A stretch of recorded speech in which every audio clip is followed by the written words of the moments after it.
বাংলাদেশের রাজনীতির পরবর্তী গতি প্রকৃতি স্পষ্ট হয়ে গেল। জাতীয় সংসদ অনিবার্যভাবে ব্যর্থ হবে এবং রাজনীতির সমস্ত হিসাব নিকাশ হবে রাজপথে। সংসদ ভিত্তিক রাজনীতির যে একটা সম্ভাবনা তৈরি হয়েছিল, এমনকি আমিরে জামাত যেটা খুব জোরালোভাবে চেষ্টা করছেন যে আমরা সেই পুরনো রাজনীতিতে ফিরে যাব না, কথায় কথায় রাজপথে নামা, হরতাল, অবরোধ, বিক্ষোভ এর মাধ্যমে সরকারকে বাধ্য করা, একটা অস্থির পরিস্থিতি, গ্রেপ্তার, টিয়ার শেল, সাউন্ড গ্রেনেড, গরম পানি, মরিচ, মানে এগুলো যেন আর ফিরে না আসে। আমরা যে কোনো সমস্যা সংসদে আলোচনা করব এবং সংসদে জনগণের সমস্ত দাবি দাওয়া, হিসাব নিকাশ এগুলো সমাধান করব। এটা আমিরে জামাতের থিওরি এবং অনেকেই চেয়েছিলেন যে বাংলাদেশটা সেই জায়গায় আসুক। যেমন ইউরোপ, আমেরিকায় আপনি উন্নত দেশগুলোতে দেখবেন সংসদে অনেক ক্ষেত্রে তুমুল ডিবেট হয়, কিন্তু রাজনীতি রাজপথে করায় না। আপনি ইউকেতে যান, দেখবেন হরতাল, অবরোধ, রাজপথে তুমুল আন্দোলন না, একদম বিচ্ছিন্ন দুই একটা ঘটনা মাঝে মাঝে, তাও নন পলিটিক্যাল বিভিন্ন আউটফিট রাজপথে দুই একটা আন্দোলন করে অত্যন্ত সীমিতভাবে। তাদের রাজনীতির জায়গাটা পার্লামেন্ট, রাজপথে তাদের কোনো রাজনীতি নেই। আর বাংলাদেশে এই ২৪ পরবর্তী বিপ্লবের পরও আমরা স্পষ্টত দেখতে পাচ্ছি গতিপথ অত্যন্ত স্পষ্ট যে না, সংসদ ব্যর্থ হবে, সংসদ কিছুই না, রাজনীতির হিসাব নিকাশ হবে রাজপথে। সংসদে কোনো কিছুর সমাধান হওয়ার মিনিমাম সম্ভাবনা দেখি না। দর্শক, এটা টের পেয়েছেন অলরেডি বিএনপি, জামাত, এনসিপি। নাহিদ ইসলাম বলেছেন সংসদে আলোচনার পথ সংকুচিত করলে রাজপথে আন্দোলন।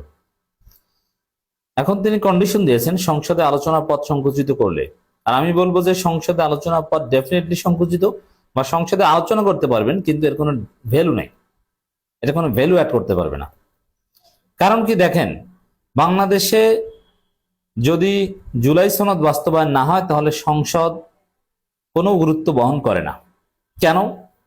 এটা বুঝতে সংবিধান বিশেষজ্ঞ, সংসদের কার্যপ্রণালী বিধি বিশেষজ্ঞ হওয়ার কোনো দরকার নেই। সিম্পল হিসাব, বিএনপি যে কোনো বিল, যেহেতু তাদের 2/3 ব্রুট মেজরিটি আছে, যে কোনো বিল, সংবিধান সংশোধন থেকে শুরু করে যে কোনো বিল ইচ্ছা মতো পাশ করাতে পারবে। তাতে জামাত, এনসিপির এমপিরা ওয়াকআউট করুক আর মারামারি করুক আর চিৎকার চেঁচামেচি করুক, আর সংসদে যাক বা না যাক, চোখ বুঝে যা ইচ্ছা তা পাশ করাতে পারবে। কারণ সংসদের কার্যপ্রণালী বিধি এটাই, ডিবেট হবে, তারপরে সংসদ সদস্যদের মধ্যে স্পিকার যে কোনো একটা বিল ভোটে পাঠাবেন, ভোটে যেটা পাশ হবে এটাই বলবেন যে গণতান্ত্রিক প্রক্রিয়া পাশ হয়েছে। এখন আপনি সারাক্ষণ ডিবেট করে যা পাঠাবেন, বিএনপি চেয়ারপারসন যা বলবে ওইটাই পাশ হবে, এতে কোনো সন্দেহ নেই।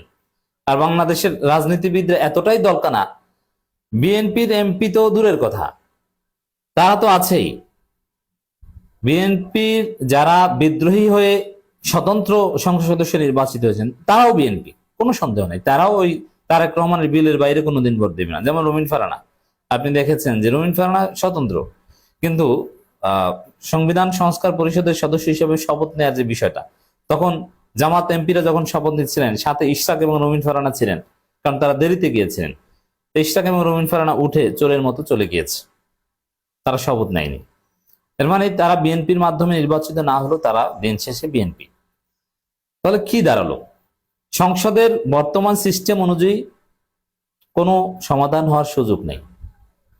বিরোধী দল যা বলবে জাস্ট বলতে পারবে, জাস্ট এতটুকু যে বলবে, পত্রিকায় আসবে, জাতি দেখবে, টিভিতে আমি আপনারা দেখবো এবং আমরা সেটা নিয়ে বিশ্লেষণ করবো, এই এর চাইতে বেশি কোনো ফল পাওয়া যাবে না। জনগণ একটা বিষয় দাবি করছে, কোনো দাম নাই। বিএনপি বলবে ঠিক আছে, জনগণ চাইছে, আমরা সংসদে বিল উত্থাপন করলাম, আপনি আন্দোলন করবেন, বিল উত্থাপন করার পরে ভোটাভুটিতে দেখা যাবে যে বিএনপি যেটা বলবে ওইটাই পাশ হবে, এতে কোনো সন্দেহ নেই। তো এই জন্যে এই সংসদ কার্যকর হওয়ার কোনো সম্ভাবনাই নেই। এই জন্য বাংলাদেশের যেহেতু পুরনো কাঠামোতে আছে, এই জন্য দেখেছেন কোনোদিন সংসদে কোনো বিষয় সমাধান হতে ভুয়া কথা, সংসদে কোনো বিষয় সমাধান হয়নি, সমাধান হয়েছে রাজপথে। হাসিনার বিরুদ্ধে যে আন্দোলন, সংসদে কিছু হয়েছে না, সংসদে তো কোনো সমাধান করার সুযোগই নেই, বিধানই নেই, আইনই নেই, জনগণের চাওয়া না চাওয়া। কারণ সংসদে কোনো একটা দল ব্রুট মেজরিটি নিতে পারলে কারচুপি করে যেভাবে হোক, আর তাদেরকে কে ঠেকায় ফেসিবাদী হওয়ার? কোনো সুযোগ নেই।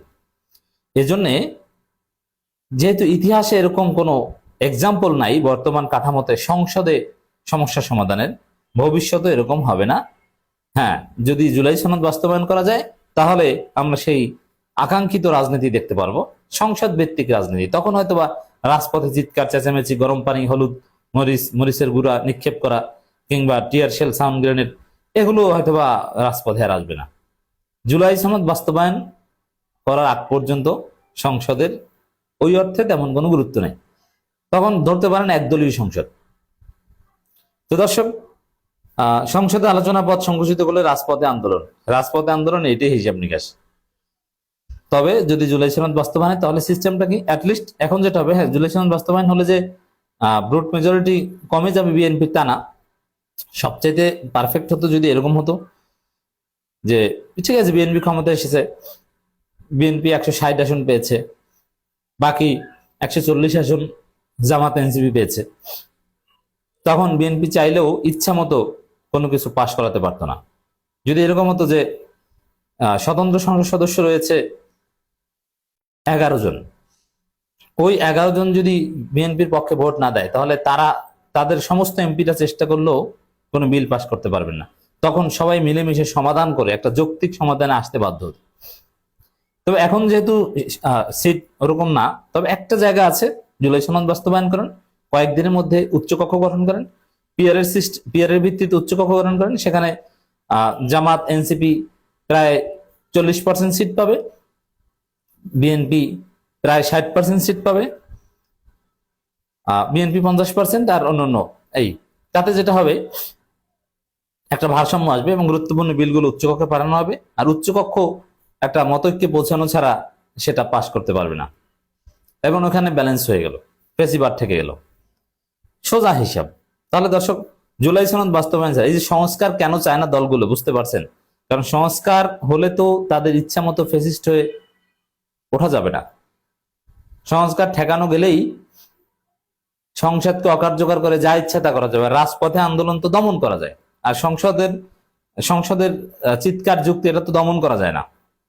সংসদ সদস্য যারা, তারা কথা বলতেই পারবে, তাদেরকে তো টিয়ার শেল মারতে পারবেন না, কিন্তু রাজপথের আন্দোলনকে টিয়ার শেল মারতে পারবেন। এই কারণেই ভারত সংস্কার ঠেকিয়ে দিতে যাচ্ছে। আধিপত্যবাদী শক্তি বা নানান গোষ্ঠী সংস্কার করতে দিতে যাচ্ছে না। সংস্কার বিরোধিতার মধু কি বুঝতে পারছেন? বিরোধী দলীয় চিফ হুইপ ও জাতীয় নাগরিক পার্টির আহ্বায়ক নাহিদ ইসলাম বলেন, অর্থনৈতিক নিরাপত্তা, বৈষম্যহীনতা, গণতান্ত্রিক সংস্কার যদি নিশ্চিত না হয়, তবে বাংলাদেশের তরুণরা আবারও রাজপথে নামবে। হুঁশিয়ারি দিয়ে তিনি বলেন, সরকার যদি সংসদে আলোচনার পথকে সংকুচিত করে, তাহলে বারবার আন্দোলন সংগ্রাম, ওই আন্দোলন সংগ্রাম ওইটাই বাবা। তোমরা আন্দোলন সংগ্রামের প্রস্তুতি নাও, সংসদে কিছুই হবে না। আন্দোলন সংগ্রাম করে জুলাই সনদটা বাস্তবায়ন করাও, তারপরে আন্দোলন সংগ্রাম থেকে বিদায়, তারপরে সংসদ ভিত্তিক রাজনীতি সম্ভব।